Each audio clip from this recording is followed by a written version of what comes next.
No drugs in Bharuch campaign અંતર્ગત ભરૂચ એસઓજીએ મોટી સફળતા મેળવી છે.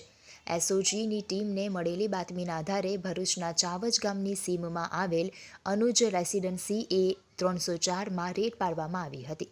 તપાસ દરમિયાન ત્યાં ભાડે રહેતા ત્રણેય રાજસ્થાનના આરોપીઓ પોતાના કબજામાં ગેરકાયદેસર મેફેડ્રોન અને અફીણ રાખીને તેને નફા માટે વેચાણ કરતા હોવાની માહિતી મળી હતી.